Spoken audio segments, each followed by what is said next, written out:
Hi everyone, and welcome to Health Mastery Podcast. My guest today is Nathan Walz. He is a famous bio energy, confidence, and performance hacker from Ithaca, New York, United States. And this town is actually awesome. I googled it. I have never been there, but I really like the bridge, and it's super cool town. So Nathan, introduce yourself in a little bit more details. Hey, Daniel. Well, thanks so much. And I just want to start off by saying I'm a huge fan of your software, Iris Tech, and I recommend it all the time. So if you don't have Iris Tech, make sure you go to, what is it, iristech.co? Yes, this is the website. Yeah, iristech.co and download it, and you can reduce the amount of blue light you're exposed to when you're on your computer. So yeah, just real quick about me. I'm like a health performance coach, and I help people create more of like an ideal mindset. I help them increase their energy, and we can get into this more later in the podcast. But I help people optimize their brain gut performance, and ultimately what I do is I teach people to create a lifestyle that's going to build a foundation for their health and help them live the life that they want to live. Nice, really good. So how exactly do you do this? How do you help people? Yeah, so I work with people mostly one-on-one. And what I do is I take them under my wing for a series of sessions. I provide them coaching, accountability, and most importantly, guided support through 4 key elements. So element number 1 is self-image design. So if you know anything about your self-image, you can't rise above your self-image or how you see yourself.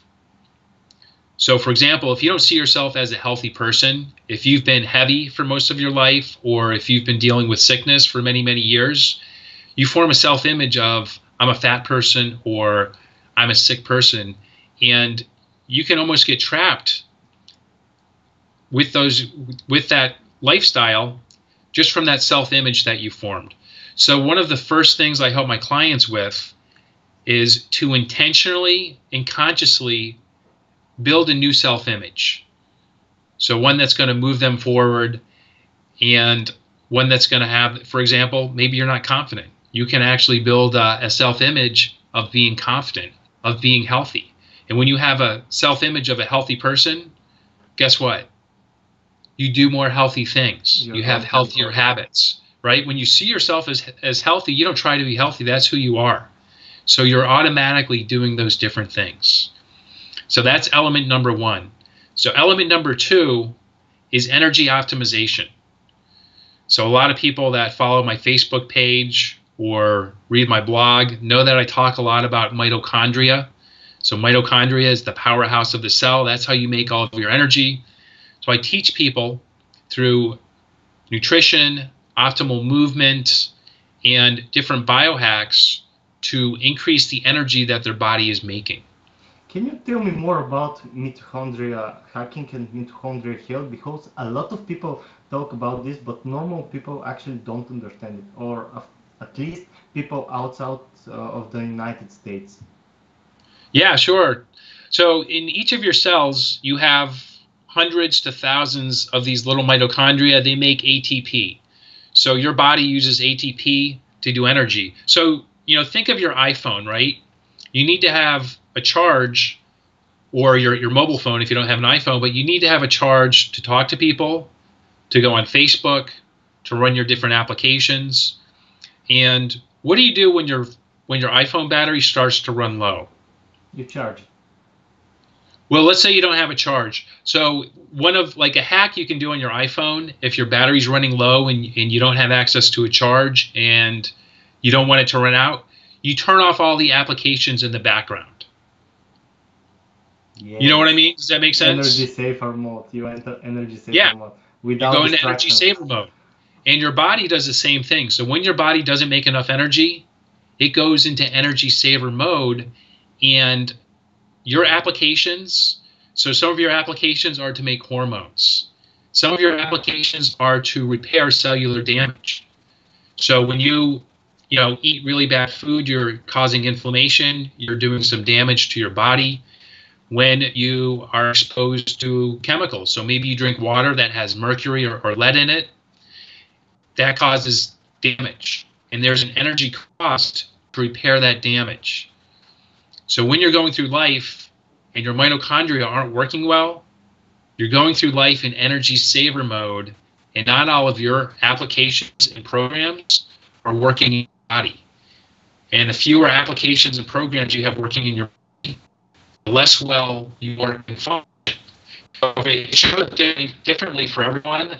So some people show up as brain fog. And if you're not making enough energy, your brain doesn't work well. You can't think well. You don't feel creative. It's hard to focus and concentrate. So did that make sense?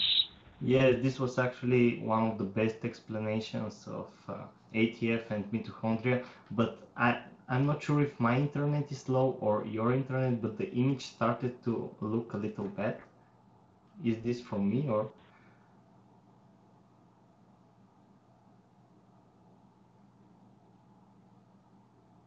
I think the whole connection stopped.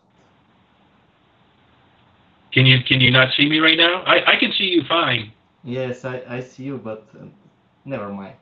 It's going to improve.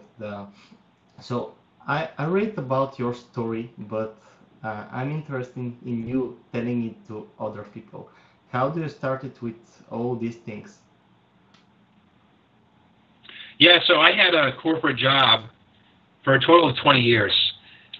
And about 10 years into my career, I started noticing that my energy wasn't great. So there would be certain days at work where I was just feeling fatigued, I was tired, and over time this got worse and worse. So it went from occasionally being tired to being tired all the time. I had insomnia, I couldn't sleep well.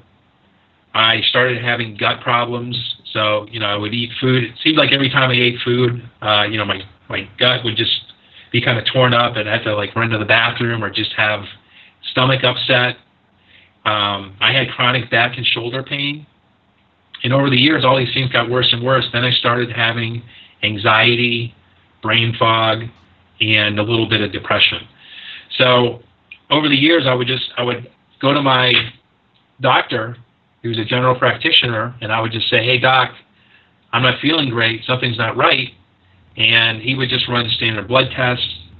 And everything always came back in the normal range, so he just kind of chalked it up to me being too stressed. He told me to try to take it easy and stop working so hard.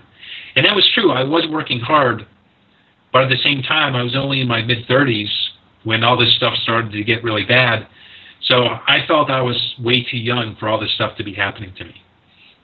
So this went on for years and years. My doctor would just, every year or so I'd go to see him. He would just take my blood and tell me, "Hey, everything's fine. You're getting older." And one day I bumped into a friend of mine that I hadn't seen in a while, and we were just talking, and she was telling me how she had all these symptoms, and a lot of her symptoms were the same as my symptoms. And she told me how she found this integrative medicine doctor. And I'm not sure if your listeners know what integrative medicine is or not, but with integrative medicine, they go a few steps further than a traditional doctor. And they test things like your hormones. They test your poop. They look at, do you have bad bacteria in your gut? They test your pee, and they look at your vitamin levels. So anyway, I went to this doctor. He tested everything. And I spoke to him for like an hour, and he asked me all these questions. And at the end of our talk, he said, "Nathan, I think you have Lyme disease." Whoa. And I'm not sure if your listeners know what Lyme disease is, but it's a bacterial infection that you get from ticks. And they think you can get it from other things too, like some spiders or different insects. Is this curable actually? It is, if you do the right things. So it's a good question. So my understanding is, since I had the bacteria in me for so long, it's always going to be in me. But I've been symptom-free for the past 4 years. Nice. But a lot of people that... How did you achieve this? Do you want me to talk about how I achieved it, or finish my story first? Finish your story. Sorry about that. Yeah, no problem. So and when he told me that he thought I had Lyme disease, I didn't believe it because I never found a tick on me. So anyway, all my tests came back, and I tested positive for Lyme disease. I had very high levels of mercury. I had very low levels of vitamins and minerals, and I had very low hormone levels. I also had candida, which is like a fungal overgrowth in your gut. So when I found that out, I was actually excited. I was like, okay, it's not all in my head, and now I know what it is, so I can address it. So he put me on a whole bunch of supplements, and he put me on some anti-fungals for the candida. I did that for a month. Then he put me on a whole bunch of antibiotics, and I just kept getting worse and worse. So this went on for a couple months. So I went to the internet. I was just Googling. I was like, how do I get better? I was doing all this research. I was spending hours and hours on the internet. I was trying different things. I was trying different diets. And I eventually came across a guy by the name of Dr. Jack Kruse. So have you heard of Dr. Kruse, Daniel? Yes, actually, he tagged me on a post recommending Iris, so I'm not in details with his work, so you can explain it to the listeners. Okay.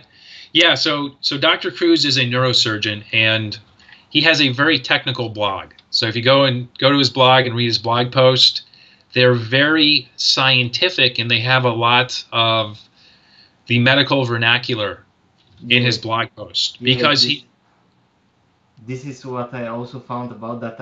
I tried, but some things I don't understand them, and it's really technical. Yeah, it's very technical. It's hard to follow, but at the same time, I didn't understand a lot of what he wrote. But at the same time, I knew that this guy was onto something that nobody else is. So I invested, all my time and energy into learning all I could. I tried his different protocols, and within 2 weeks, I was feeling better than I had in many months. And I learned all about like the gut and the brain-gut connection on his blog, and I learned all the damage I was doing to myself with all these antibiotics. And at this point, I had been taking antibiotics for 13 months. I lost a ton of weight. I went from 175 pounds. I'm not sure what that is in kilos, but I went from 175 pounds down to 140 pounds. Whoa, it's a big difference. Yeah, and I was, I weigh about 180 now. So I didn't have a whole lot of weight to lose as it was. So I was very emaciated. I looked just super skinny. I looked terrible. And I started doing these things. And to answer your question of how I cured my Lyme, I stopped treating Lyme and I started treating my energy. So I didn't realize it at the time, but all these things that I was learning on Dr. Kruse's website were all things to help me improve my mitochondrial health. So here's the other thing. Mitochondria are actually, they evolved from ancient bacteria. So we have, literally hundreds of trillions of these ancient bacteria in our cells making this energy. And what do antibiotics do? Antibiotics kill bacteria. And they kill your mitochondria. Well, they definitely impair their function. So that combination of doing things that helped my mitochondria and stopping taking the antibiotics were a huge boost for me. And over the next year, I continued to heal, and I got to a point where I was feeling better than before I started having, all these different symptoms.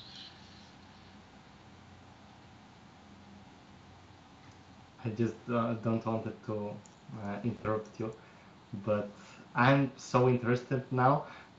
First of all, if somebody just joins the conversation, go to the Dr. Jack Kruse website, right? And yeah, it's Jack Kruse, KRUSE.com.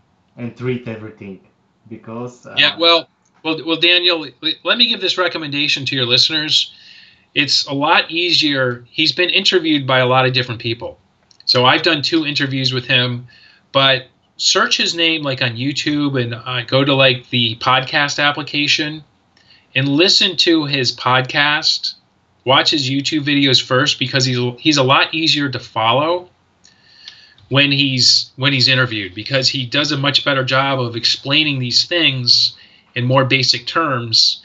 And then if you're like kind of a sciencey person, or if you have like a medical background and you want to like better understand the science, then go to his blog and you can read his blog post where he has like lots of sites to, you know, publish research, and, you know, he documents the science behind all of his different protocols and recommendations. Can you give a basic overview about his methods and teachings, how you understand them, and to transfer them to the listeners so they know what to watch for and read about? Yeah, so at a very basic level, Dr. Cruz is trying to get people to reconnect with nature. Priming or? So what I mean by that is our modern lives have removed us from nature. So a lot of, like, you and I are both inside right now. So we're not getting natural light. I know it's dark where you are, but a lot of people have jobs that have them sitting in front of a computer for 8, 9, 10 hours a day. Then they go home and they're tired from sitting in front of a computer all day, and they sit in front of their TV for the next 1, 2, 3 hours. They eat food that has been processed, and it doesn't resemble anything that came out of the ground or walked on the ground or swam in the water. Right? We live in houses where we're not connected to the earth. The earth has a magnetic field, and that magnetic field actually gives us information, and when we walk on the earth, we literally absorb electrons from the earth. Electrons have a negative charge. When we're healthy, we have a negative charge. When we get exposed to the radiation from our computers, from our phones, from our Wi-Fi, from our different things in our homes, you know, like our dishwasher or refrigerator, those things actually give us more of a positive charge. When we have a positive charge, we're not healthy. But all these things create inflammation. They're inflammatory. So by reconnecting with nature, we are doing things that are restoring our charge, that are making us less inflammatory. These are different anti-inflammatory things. And all of these things improve your mitochondrial function. So by going outside and just connecting to the earth and getting natural sunlight, you're resetting your circadian rhythm, which kind of brings us to your software and why everybody should be installing that. Because another thing that our computer does is the blue light from the computer goes in your eye, especially if you're not wearing blue blocking glasses. And the color temperature is kind of like what sets your circadian rhythm. So when you go outside at noon, the color temperature of the sun is, I think, 5,800 Kelvin. Yes. Right? That's right. And the color temperature from a computer that's not running Iris is about 6,000 Kelvin. Same with your phone. Yes, 6,500, something like this. 6,500. So here's my point. When you wake up and the first thing you do is you go on your phone or you look on your computer, that light that goes in your eye tells your brain it's noon. And your body throughout the day runs different programs. So we're going back to the iPhone analogy. So in the beginning of the day, your body, your HPA in your brain, it basically tells your body to start producing hormones. So when you don't go out first thing in the morning and get that sunlight in your eye, you don't get that signal from your brain that it's time to produce hormones. Does that make sense? Yes, it makes. So first tip from the video, I'm going to summarize this. First thing in the morning, go outside, get a full spectrum sunlight so your mitochondria will work well, right? Yeah, absolutely. So why you want to do that, Daniel, is first thing in the morning, ideally you want to watch the sunrise. So that resets your circadian rhythm. So you have a clock in your brain. It's called the suprachiasmatic nucleus, and the name of that's not important. But basically, you have your master clock in your brain, and it's set by frequencies of light. And throughout evolution, those frequencies of light that set it came from sun. So when your circadian rhythm, when your master clock is not working right, your mitochondria aren't going to work right. Your hormones aren't going to work right. Your metabolism isn't going to work right. And a lot of diseases today, like obesity, diabetes, heart disease, cancer, these are all metabolic diseases, right? So to back up what you said, yeah, first thing in the morning, you want to get outside, you want to take your glasses off, because just having glasses on, it changes the frequencies of light that you're getting from the sun. You don't ever want to wear contact lenses, but yeah, you want to get that morning sun in your eyes, and also on as much of your body as possible. But what type of the sunlight basically is healthy? Is it all the full spectrum going to our brain, or is it just parts of the spectrum like blue light? I'm sorry, say the first part of the question again, Daniel. I didn't hear that. Can we get this effect not by the sun but from something else? And what is the difference? Oh, so from a light bulb, for example. Yes. No. In short, you cannot. So the sun is full spectrum. So the light we get from the sun it's like from 300 or maybe it's 250 nanometers, which is UVB light, all the way up to 3,000 nanometers, which is infrared light.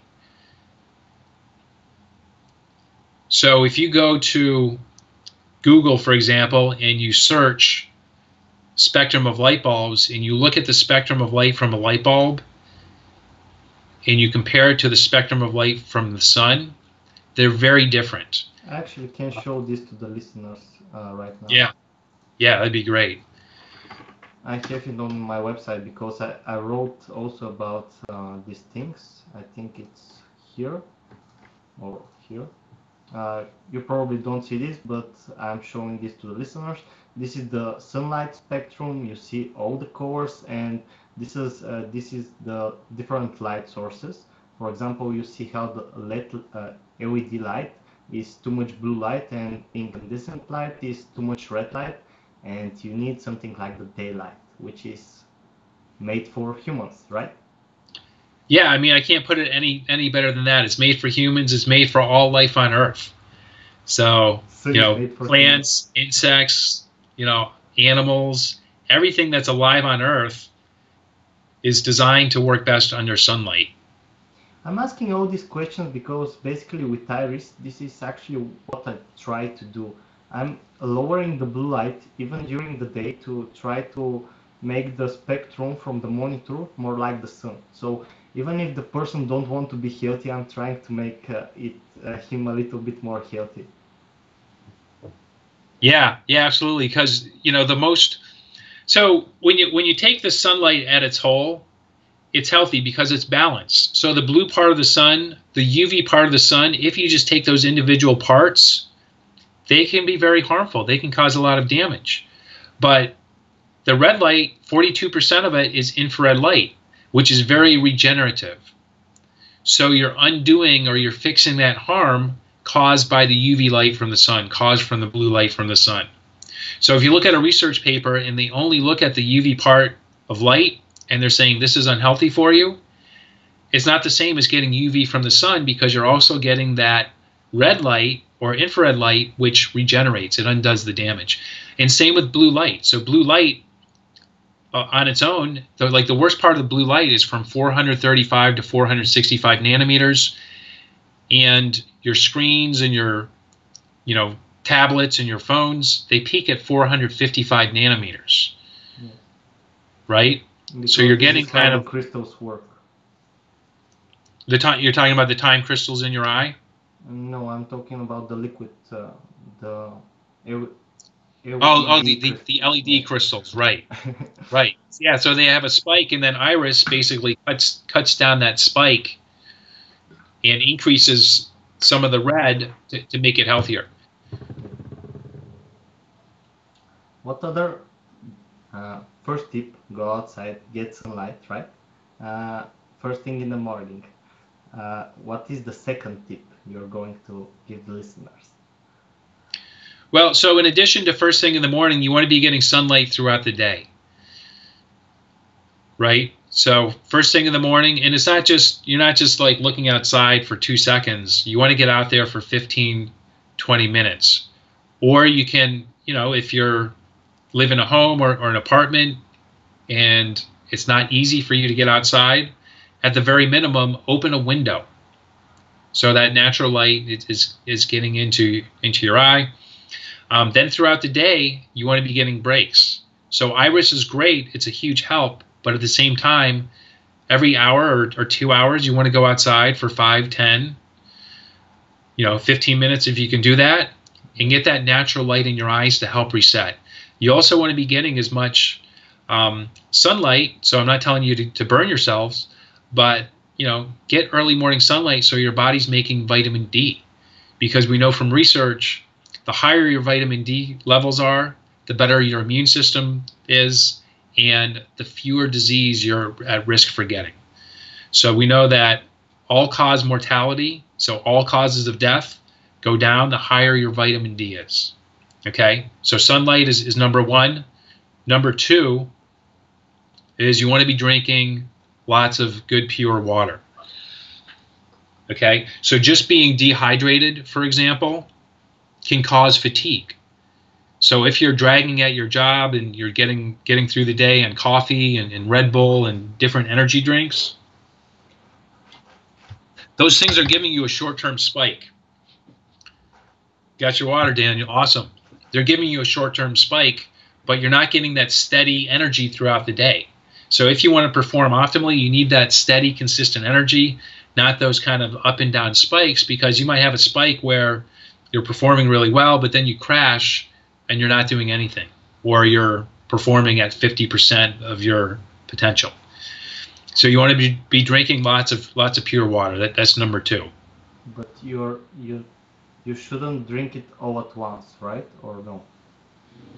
Well, throughout the day. So you're not just drinking a big glass of water in the morning and saying, I'm done.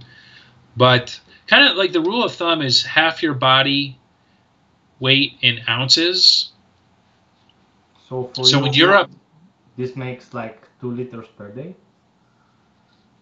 So for me, on average, I drink about between 3 and 4 liters of water a day. Yeah. This is helpful to measure it somehow. And how much sun is enough, and how much sun is too much? For example, do sunburn is bad or good? Yeah, you never want to burn yourself. So it really depends on where you're from. So if your lineage is evolved closer to the equator, if you're African American, you need more sun than somebody that evolved in Northern Europe and has very light skin. So it's about evolution? Yeah, so we have, a lot of like modern medicine is looking at our genetics for health, but anti-aging medicine and people like Dr. Jack Kruse and other doctors are looking at mitochondrial health. Dr. Doug Wallace is the world leading expert on mitochondria. They're looking at mitochondrial health and pointing at your mitochondria not working well as the #1 cause for 85% of disease. So mitochondria works well when you get enough sunlight, when you drink a lot of water, and what else? Well, so let me just finish my last point. So you're kind of asking about where you evolved from. So we have these different kinds of mitochondria. You get all of your mitochondria from your mother. So your mitochondria have a different haplotype. So for example, if you evolved from Africa, if you're African American, you have a tightly coupled mitochondria, which means more of your mitochondria, when they work, they create a lot of energy. If you evolved from a northern area where it's very cold, you have a loosely coupled mitochondria, so you don't make as much energy and you make more heat. Because in Africa, you need to run away from things that are chasing you.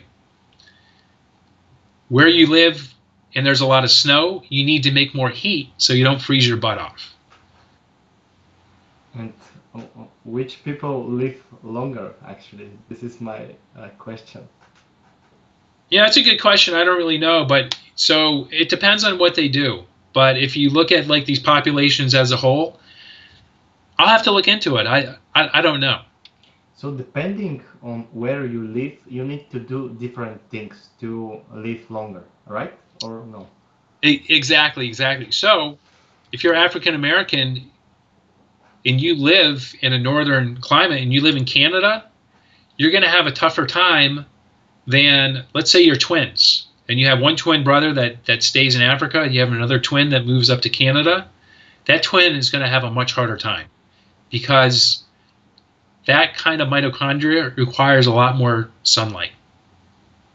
So basically, if you're African American and you live above the equator a lot, for example, in the United States, you need a lot more sunbathing or something like this. You need a lot more sun to live longer. Exactly. And the opposite, if you live in the United States and you go to Africa, you need a lot water. Yeah, and you need less sunlight. So, for example, if like you or I went to Africa right now, we wouldn't want to get as much sunlight. Or if we went to, Mexico, any place closer to the equator. So it wouldn't be a good move. Like, you don't look like you have a dark tan right now, Daniel. If you went down to Mexico, or maybe you do, and it's just the lighting. But if you went down to Mexico or any place close to the equator and you spent 10 hours in the sun, you'd probably get a horrible burn and you'd do a ton of damage to your body, and that wouldn't be good.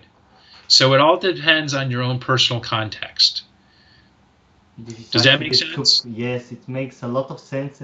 It's actually super cool and game-changing because a really small percentage of people talk about this thing and it makes a lot of sense and it seems really cool. I really like the explanation you gave about all these things. Yeah, awesome. And just so one other thing you can do, so there's a phone app called Dminder. Dminder? Yes. Yeah, so you get the app and basically you put in, so everyone has a different skin type, right? It's called like a Fitzpatrick skin type, I think. So depending on where you're from, they ask you different questions to determine your Fitzpatrick skin type. You put in different things, but the application picks up where you are, and you turn on the app, you put on like how much skin you have exposed. So if you have shorts and t-shirt, you have around 50% of your skin exposed. If it's a clear sky, then you have 100%. If there's like light clouds, then maybe you have 50% cloud coverage. You put that in the app, you turn it on, and it tells you how much vitamin D you're making. And what else? It's just to track how much vitamin D you're making. I think I can make an app and improve this to tell you how much sun you need and how much water. Does that make sense? Well, it doesn't tell you how much water. So, how much water you're going to need. There's a lot of different factors. I tend to err on the side of caution and just drink a lot of water to play it safe. Because it totally depends on your environment, Daniel. So if you're exposed to a lot of EMFs, you're going to be more dehydrated. So if you're like in a big city, if you go to like a sporting event and everybody has a cell phone, you're surrounded by a lot of these EMFs. And they're the same frequency of a microwave oven. So when you put something in a microwave oven, like if you ever put like a bagel in a microwave oven and you try to heat it up, it makes it rock hard because it dehydrates all the water out of the bagel.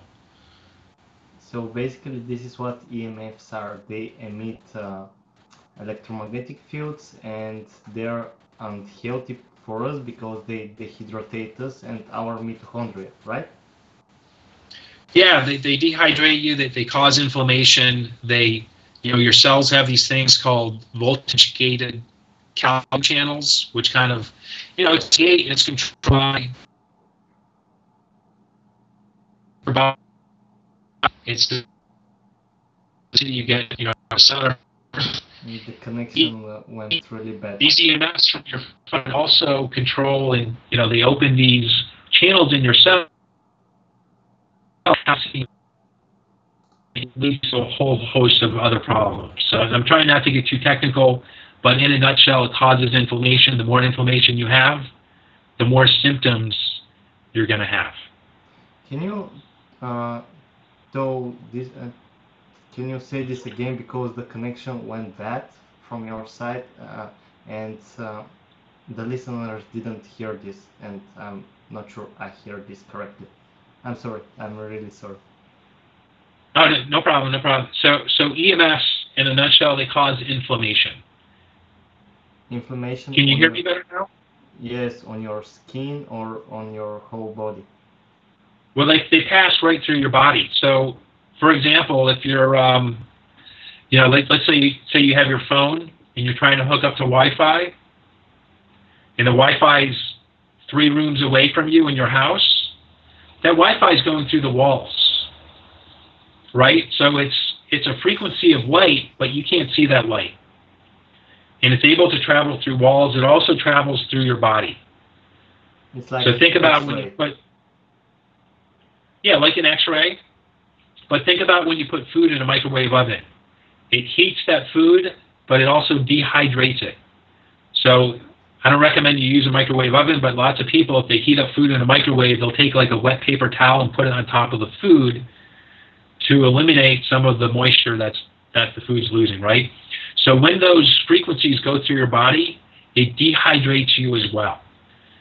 So my point is if you're in an environment where you're exposed to lots of EMFs from like your phone, from Wi-Fi, from smart meters, from Bluetooth, it's going to dehydrate you more. You're going to have to drink more water.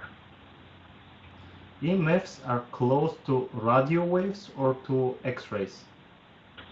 They're radio frequencies, so they're closer to the radio frequency part of the spectrum. So basically, so they're non-ionizing, whereas X-rays are ionizing. And how they cause damage on if they are not ionizing, right? How they cause damage is that they dehydrate us.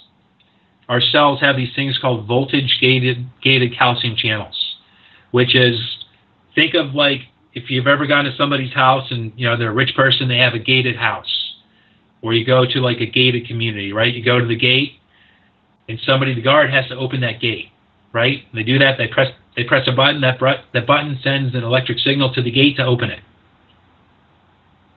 Yes. Make sense? So in your cells, you have gates in your cells that open to allow things in. Okay, so for example, you have these gates on your cells. They're supposed to be controlled from electrical signals that your body makes. But when you get exposure to these different frequencies of energy, they also open these gates in your cells. It allows too much calcium, for example, to go into the cell, and the cell doesn't perform properly. So you don't make the hormones you're supposed to make. You don't regenerate the way you're supposed to make. And it's much more scientific than that. I'm just trying to give a very simple explanation. But if you're more sciencey, just go and search out voltage-gated calcium channels in EMFs, and there's a ton of published research that explains exactly how it works. So to summarize this, basically EMFs activate these gates and we get damage, right? Yes. Yes. First thing, get more sunlight. Second thing, get more water. Third thing, what is it? Third thing, so you want to connect to the earth. So you want to walk around barefoot. And I'm sure most of the people watching this have been to the beach. You go to the beach, you feel better, right? Everybody feels better at the beach. And the reason is not the cute girls, but it's the earthing. Hey, well, that helps. When you see a cute girl or, a cute guy, whatever, turns you on, that raises your dopamine. So that's going to help you feel good too, right? But when you're at the beach, you tend to have a lot of skin exposed and you're walking around on the sand. So you're absorbing you're absorbing those electrons from the earth, which decreases inflammation. And that's one of the things that helps you feel good. It's just being connected to the earth, and the earth tends to have a stronger magnetic field when you're at the beach, at the ocean. And when you are in the water, what happens? Do you get the same effect, or you're not on the earth? Yeah, when you're swimming in the water, you still get it, especially in the ocean. The ocean has a lot of minerals in it, so it conducts the energy very well. But even, in a lake, you're still getting that benefit. So in any kind of, just go back to the beginning when you asked me what Dr. Cruz teaches to reconnect with nature. So anytime you're outside, anytime you don't have shoes on, you're walking around barefoot. You're exposed to the sun. You're swimming in water. You're walking, in the forest through the trees. That's very beneficial too. But you're deepening your connection to the Earth. You're getting more of that electromagnetic field from the Earth, the Schumann resonance, which, this is very interesting. So the Schumann resonance has a frequency of 7.83 hertz. What is this close to? What is the... So there's per second, there's 7.83 waves per second. So all these, different EMFs have different frequencies. So the frequency of the Earth is 7.83 hertz.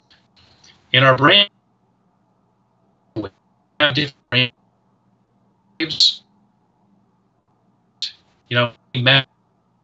When we're our brain makes a lot of waves. Okay. Can you hear me? Right now, yes, but before several seconds, no. Okay, so I was saying, so the Earth has a frequency, it's called the Schumann resonance. It's 7.83 hertz. Yes. You got that? Yes. Our brain also makes different brain waves. So there's alpha, there's gamma, delta. So alpha waves, we make alpha waves when we're relaxed, when we meditate, when we're creative. We make a whole bunch of alpha waves. Those brain waves are also 7.83 hertz. Yes. Yes. Okay? So when you ground, when you go outside, you're increasing your brain's ability to make those alpha waves. It has a frequency of 7.83 hertz, and the brain makes alpha waves of 7.83 hertz. So basically, when you walk on Earth and you're earthing yourself, it's like meditating, right?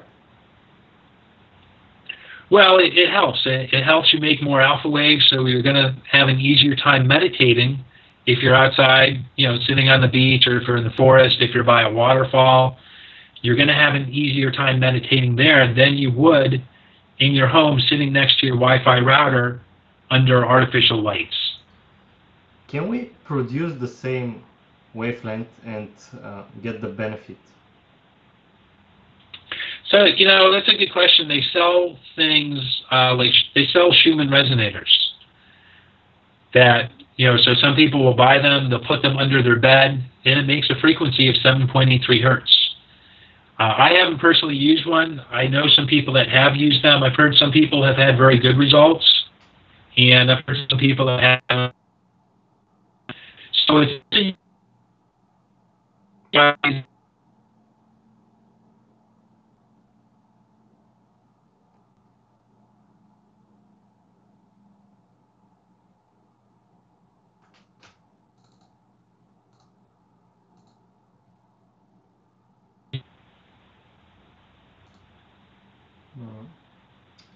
Daniel, can you hear me? Yes, but I missed the last 50 to 20 seconds.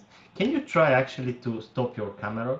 I think the quality of the call may increase. How's that? I think it's great. I think it's great. Let's try it like this. Okay. Yeah, so what I was saying, yeah, you can buy an artificial Schumann generator. Yes. Which will create a frequency of 7.83 hertz. And yeah, I've heard some people get a very good benefit from that. I personally haven't ever done it. But at the same time, you want to make sure you're still getting outside, you're still connecting to the Earth. And how from the food it goes to the brain? This is interesting. Is it through some special transmitter in the body? So it's through your mitochondria. So you have in your brain, you have your thalamus, which is kind of like the center of your five senses, and your mitochondria, they're literally their antennas, and they're constantly, many hundreds of thousands of times per second, they're constantly scanning the environment, and they're picking up all these different frequencies of light. They're extremely sensitive to your environment. So when let's put it this way, your mitochondria are very sensitive, okay? So they do very well under the conditions that they evolved under. So your mitochondria, they're these bacteria that are 4 billion years old. for most of that time, the only electromagnetic radiation they got was from the sun and the earth. They evolved to that. They're very comfortable under that. When you expose them to different things that they didn't evolve to, they're very sensitive. They don't work as well. So they didn't evolve to the frequencies that are made from a cell phone, that are made from Wi-Fi, that are made from Bluetooth. And they pick that up. They pick up these different frequencies, and they don't perform as well. And at some point, they mutate. Once they mutate, they don't make any energy. You can try to turn off your camera. The quality of the call improved. How's this? We good? Yeah, great. So basically, you're telling that we need to disable the Wi-Fi and use cables instead of the router, right? Yeah. So it's kind of ironic we have a bad internet connection, but I'm hardwired right now. So I have I'm on a laptop, and I have a LAN cable plugged into my laptop, and I turn my Wi-Fi off. I have a little tiny Wi-Fi router, in case sometimes people come over and they want Wi-Fi, or if I want to use my iPad. So I'll turn it on to use that. But the rest of the time, I'm plugged in using this LAN cable so I can have my internet connection. And that reduces the amount of radiation that I'm exposed to. Yes. Maybe we can't without computers, but maybe on the cell phones we can disable some things like gyroscope, accelerometer, and things like this which generate frequencies. Yeah, so that's a really good point. So on your phone, you slide it up. This is an iPhone, so I have my Bluetooth is turned off, my Wi-Fi is turned off. So those are different antennas on your cell phone. When you're not using them, you want to turn them off, and that actually reduces the amount of radiation that you get from your phone. And you can actually maybe turn on the airplane mode also. Yeah, that's ideal. So when you're not using, if you're not expecting a call and you're not on the internet, you want to turn your airplane mode on. And also, you want to turn it on your laptop. So if you plug your laptop in, you want to turn your laptop on airplane mode, because if you don't, there's an antenna in your laptop that's looking for Wi-Fi signals, and it's sending out signals to try to find them. So if you don't put your laptop on airplane mode and you have it plugged in, you're still getting exposed to more radiation than you should be. Yes, this is actually really cool. Super cool. So, first thing, more sunlight for people who actually, I need to check for comments. Give me a minute. You can actually rest a little. Yeah. Comments.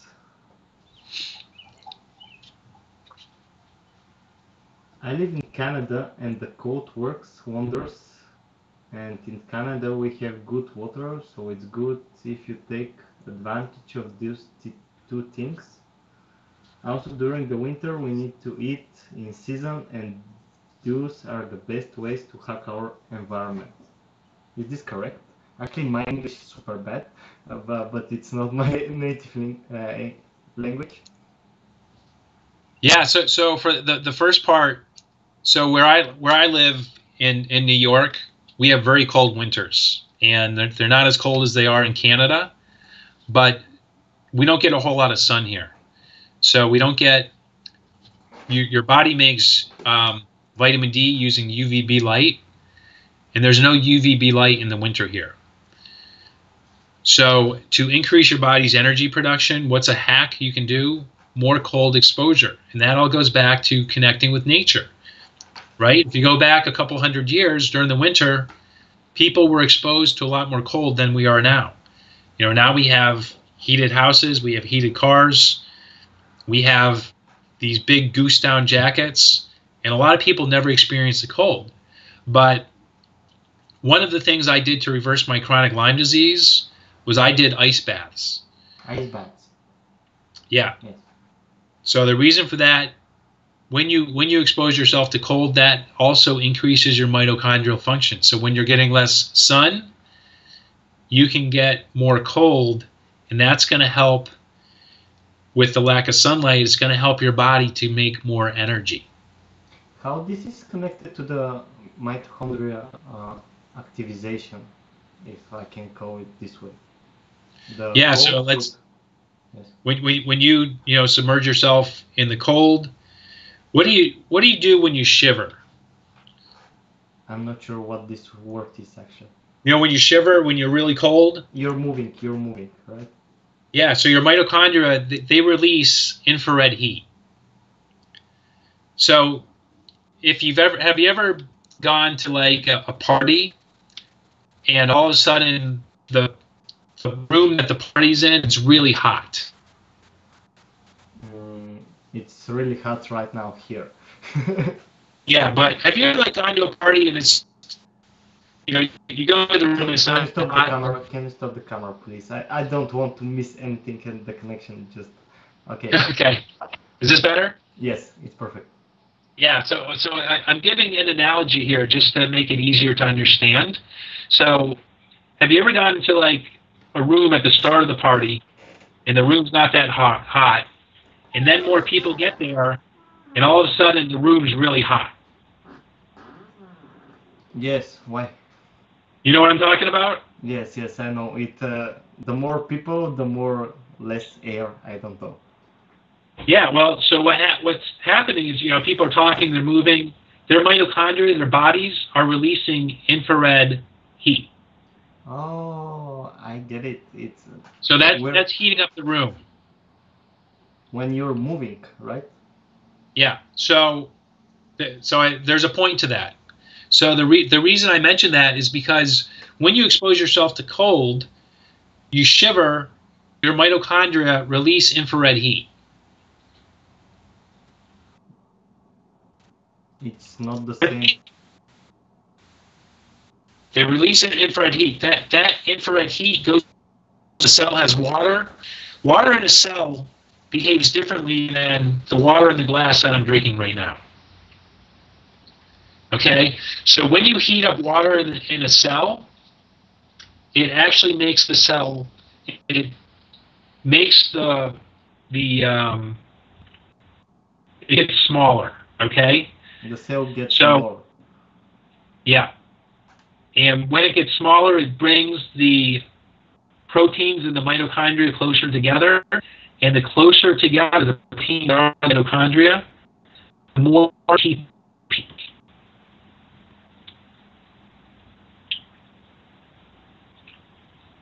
Okay? Does that make sense? Can you say it again? The more closer the mitochondria, what? Yeah, so your mitochondria, they have these proteins in there. They're called respiratory proteins. And basically, electrons go through your mitochondria, and they tunnel. They jump from one cytochrome or respiratory protein to the next one. And as they go through, they make ATP. So the fifth cytochrome is called an ATPase. It makes ATP. So the more ATP you make, the more energy you have. The more efficiently your mitochondria work, the more energy you have. When you get in cold, you're making your mitochondria work more efficiently. You're making more energy. Because you're freezing and you move a lot and you generate ATP, right? Well, it's a little more complicated than that. So you get cold, your mitochondria release that infrared heat. That infrared heat shrinks the water in your cell. Okay? So the cell brings things closer together, and it makes it more efficient, so your mitochondria make more ATP. So basically the tip is go and take a not hot shower, but a cold shower. Cold shower is good, but a cold bath or a cold jump in a lake or a pond is better. Why? Because water conducts hot or cold much faster than air. When you're in a shower, it's some water, but there's also air too. So you're conducting way more cold when you fully submerge your body in water, than you are with water dropping on you from your shower. And how much time do you recommend for taking a cold bath?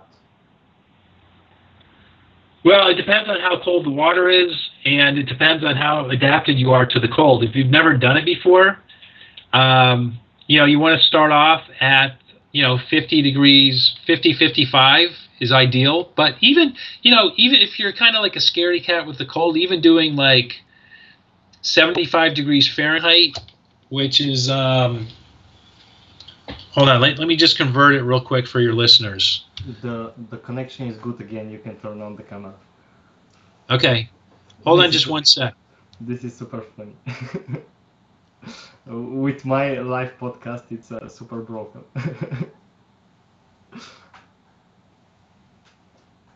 Okay, I just want to convert this so it makes sense for your users. Okay, let me turn on the camera. Okay, so ideal if you really want to push the limits is 10 degrees Celsius. 10 degrees. Water. 10 degrees Celsius. If you're not crazy about the cold and you're just like, I don't know about this, you can actually get away with 25 degrees Celsius, and you're still going to get some benefit from that. So basically, when you go to the beach and the water is a little bit more colder, you're basically improving your mitochondria function, right? Absolutely, yeah. And should you start with higher temperature and then lower it, or just go to the lowest possible temperature? Yeah, well, so if Daniel, if you go to my website or if you go to my Facebook page, journeytooptimalhealth.com, I have a document. It's called my top 9 biohacks. And one of my favorite biohacks is cold thermogenesis or cold therapy. And in the document, I have 3 video links to a 3-step process to adapt to the cold. So the first step is to do ice water face dunks. So I don't know how much you want me to go through this. It's probably easiest just for people to get the document, then they can see the videos. But you want to get a bowl of ice water. Have you done this before? Yes, I do this to my eyes basically, but I have never thought that this makes sense for the health and mitochondria health. Yeah, well, so it actually, so you have these nerves that come down from your brain. You have the trigeminal nerve. So when you take your face and you plunge it in the ice water, that cold hits the nerve. It sends a signal to your brain that cold times are coming. So it's an evolutionary adaptation. So if you go back hundreds of years before we had heated homes and all that, when the winter came, you'd go outside and that coldness would hit your skin. It would send a message to your brain that winter is coming, and it causes biochemical changes in your body. And you get to a point where you're in the cold and it doesn't bother you. Just look at an animal. Maybe you've seen like a squirrel or a chipmunk or a bunny running around in the winter.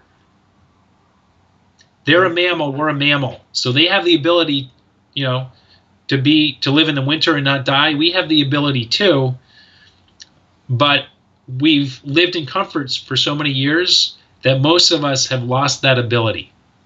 So by taking that bowl of ice water and plunging your face in there, you're reawakening that ability in your brain. And as you mentioned, it's great for your eyes. So if you have eye strain from being on a computer, it completely reverses eye strain. Like what has it done for you, Daniel? Well, I do this and I do yawning and I use iris, of course. I take breaks, I blink more. No. My question is, from doing your face in the cold water, what have you noticed from doing that? I feel refreshed. Yeah. This is the feeling I have.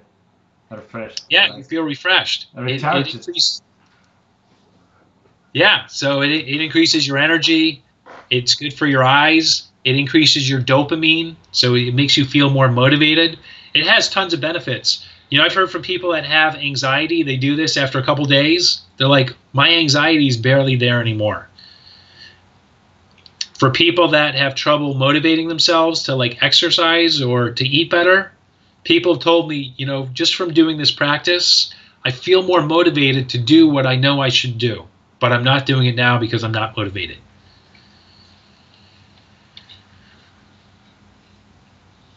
Can you? I forgot my question. Actually, I was going to ask something, but I completely listened to you and I forgot everything I needed to ask. So go to the Nathan website and download the 9 biohacking tips, right? Yeah. Yeah, or on Facebook, they can just go to my Journey to Optimal Health page, or my website is journeytooptimalhealth.com. Yes. And can you, for the finish, because a lot of the Iris users are concerned about their eyes and sleep. This is one of the main things Iris solves. So can you give some tips about eye protection and better sleep? Yeah, so if you work inside and you're on a computer, Iris is good, but it's not enough. Let me take that back. If you work inside and you don't have any windows, so if you're in an office building, you're in a cubicle, you have fluorescent or LED lights overhead, and that's your only source of light, you're going to want to wear glasses that block out 450 nanometer and below, 450 nanometer light and below, so they look yellow. Okay, so Raw Optics, you were talking about your guest Matt Maruka.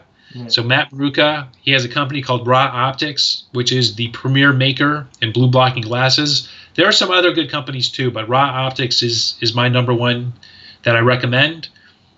If you use the code JTOH, you can save 15% at Raw Optics. So if you're inside, you want to wear some eye protection as well. Where I am, I've got a window with natural light coming in, and I have Iris, so I don't wear eye protection during the day. Okay? But at night, I don't have them right here. They're in the other room. But once the sun goes down, I wear orange glasses that block out 550 nanometers and below. So it's really important at night to protect your eyes, because that blue light from your phone, from fluorescent lights, LED lights, it causes a lot of damage to your eyes. And if you want to see how bad it is, just Google myopia in Asia. And something like 94% of all kids in Asia have myopia. So they have trouble seeing at short distances because they spend so much time on their phones. And don't use any blue blocking software. They don't use blue blockers. They don't use Iris. So another thing, on your phone, if you have an iPhone, there's a thing called night shift. So you want to use that during the day. If you have an Android phone, there's an application called Twilight. You can use that to reduce the amount of blue. It's not actually really useful, and it decreases the contrast. Better in the newest Androids, there is a blue light filter, right? Oh, there is. Okay. Something like night shift, and yes, it's really good also. So during the day, aside from Iris, you also need to block blue light from the light around you, right?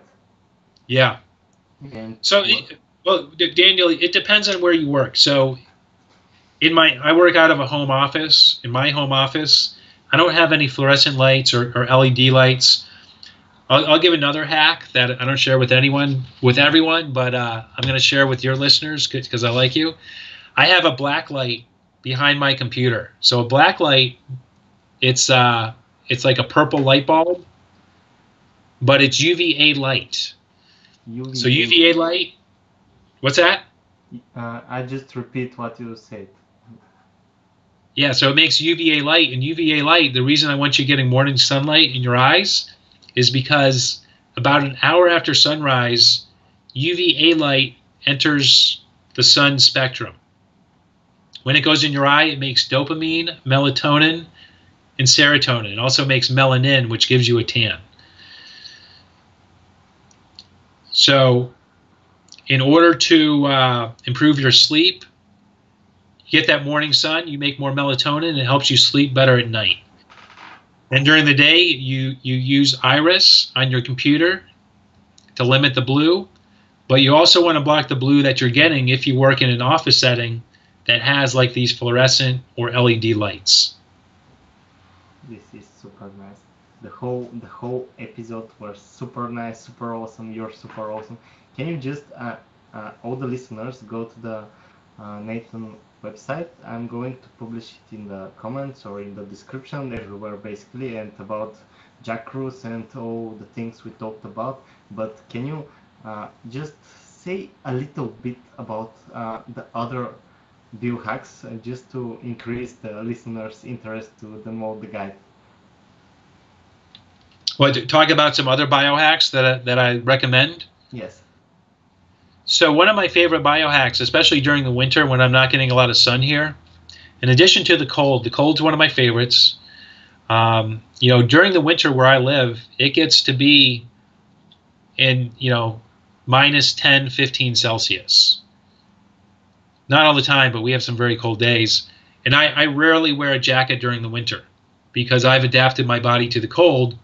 But cold adaptation is huge. Another one that's a lot easier for people is spending time in the dry sauna. So the dry sauna also, that's infrared heat. You make more mitochondria. It's also a great way to detox. You're sweating, so you're sweating out a lot of toxins. It also increases blood flow to your brain. So you might notice when you go in the sauna, you feel more creative and it's easier to think. So spend more time in the sauna, and you want to drink a lot of water because you're sweating. So before you go in the water, drink a lot of water. Or before you go in the sauna, drink a lot of water. I add some salt to that water, which is another biohack, using more sea salt. And then after the sauna, you also want to drink more water to help rehydrate yourself. So the sauna helps with what exactly? Again, to repeat. The sauna, it improves mitochondrial function. Yes, right, because of the the infrared heat, the infrared heat or the infrared light from the sauna, it makes more ATP. Yes. So your mitochondria can make ATP just using that light, not having any food, but just using that light. Cool. Okay? It's like the flowers that grow with infrared light. Yeah, exactly. I mean, flowers basically grow from just light and water and all the plants. So if you've ever noticed, like in the spring, you transition from winter to spring, it goes from trees with nothing on them within a period of 1 to 2 weeks, because the sun gets stronger, the days also get longer, that you have all this foliage, right? You have all this green, you have pretty colors from the flowers. That's all sunlight being converted into matter, just using sun, water, and carbon dioxide. So back to the sauna, it improves your mitochondrial function. It improves detoxification. It creates heat shock proteins. Heat shock proteins have anti-aging benefits. It also makes you more resilient to the heat. So if you live in a place that's very hot, by spending more time in the sauna, you're going to be able to deal with the hot more effectively. It's going to be easier. It's not going to bother you as much. It also increases growth hormone. So if you're trying to put on muscle, and you have more growth hormone, you're going to be able to make more muscle from having more growth hormone. The sauna also increases blood flow, especially in your brain. It releases norepinephrine, so you have more blood flow in your brain. You can think better. Your brain cells do something called biogenesis, where you make new brain cells. So you can actually make yourself smarter by spending more time in the sauna.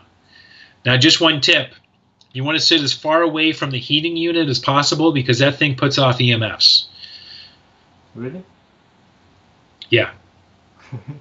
Anything that you plug in and uses electricity puts off EMFs. So lots of times in a sauna, you'll have the heating unit that makes the heat.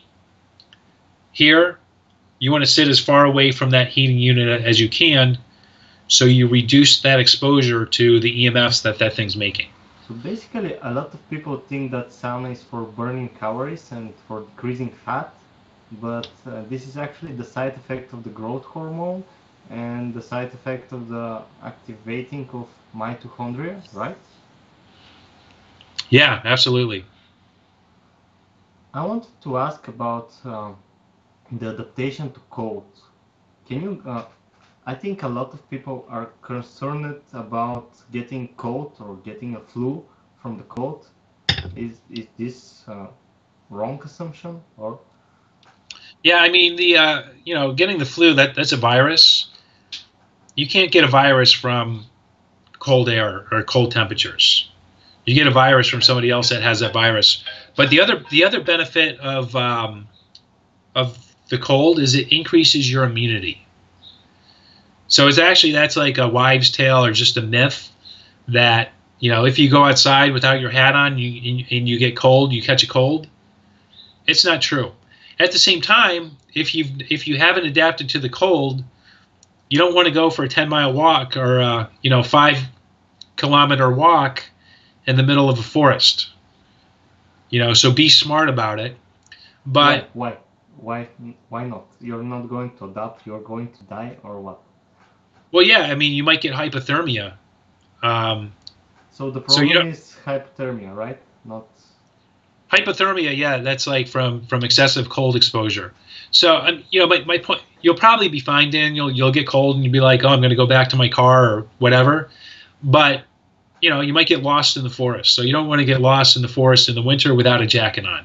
My point is just be smart about it. If you're not cold adapted, don't jump into a very cold body of water that's over your head because the shock, you might not be able to get out. So either use cold water in a bathtub in your home or use shallow cold water that's outside that's close to a place where you can warm up if you have to. Does that make sense? Yeah. I just don't want somebody, getting hurt by doing something without fully thinking it through. I just wanted to explain some things that are, especially in Europe, I'm not sure in the United States, but from a little child we are taught by our parents that cold is bad, that you always need to be warm, but this is actually not true, right? Yeah, it's not true at all. I mean, if you go on YouTube and Google like Russian kids in ice, I mean, there's like have you seen the video of these like little Russian school children? They run outside, they're dumping cold water on themselves, they are taking the snow and scrubbing themselves, and they're all laughing. They're having fun, and that's part of their culture. And it's part of the American Indian culture too. I forget like the Indian tribe, but there were some missionaries that were traveling around, and one of the Indian tribes that lived in North Dakota, when a baby was born, they would take the baby and plunge the baby in ice water. And the missionaries were like, "Why are you doing that?" And they said, to make the baby brave. But it also, I mean, the Indians were very connected to the earth. They were cold adapted. The Indians could go through the winter just wearing like some moccasins and maybe an animal skin for warmth, and they were fine the whole winter. They adapted to the winter. So if you go back far enough, we didn't have warm coats. We didn't have hats when we had the winter time. People would use, animal skins, and they would cover their feet. They would do some things, but for the most part, they were exposed to very cold temperatures for extended periods of time, and they were very healthy. They were fine. So this is a modern thing that if you go outside and you get cold, you're going to get sick. You can adapt to that, and the more you adapt to it, the less you will get sick, the better your immune system is going to work, the stronger and healthier you're going to be. I think in America, the Amish people are one of the most connected to the nature, right, or no? Yeah, so the Amish people, for the most part, they don't use, they don't watch TV. I think a lot of them now do use power tools. Some of them have cars, but their exposure to electronics is much less than the rest of America.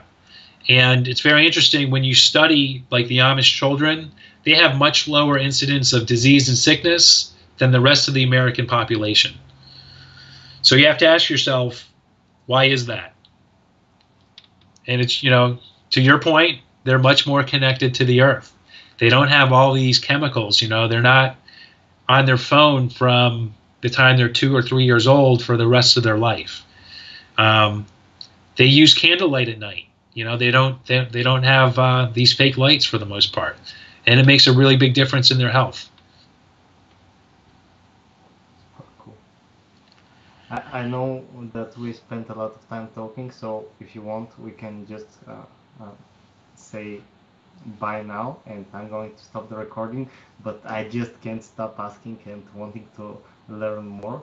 So do you want to say more? Yeah, well, you know, we covered a lot, Daniel. We can do this again if you like. Okay. But let's just leave it at this because we've shared a lot of information for people. But I recommend, you know, watch this, digest it, and just take 1 or 2 ideas and make it a part of your life. You know, my ultimate goal for my clients is for them to walk away from their coaching with me with a new lifestyle. So when you live a certain lifestyle, that really determines how you're going to perform in your life. A lot of people are living lifestyles that are working against them. They're causing them to get sick. They're causing them to get fat. They're causing them to not think well. If your lifestyle is doing that to you, you need to create a new lifestyle that's going to keep you energetic, vibrant, healthy, and thinking good and being happy for the most part. So I just want to leave you with that. If you're not feeling that right, if you're not feeling those things right now, take a look at your lifestyle. Ask yourself, what can you change so you can live a better, more healthy lifestyle? Awesome ending, awesome conversation. I'm going to stop the live right now, and after this, stopping one of the live streams, and now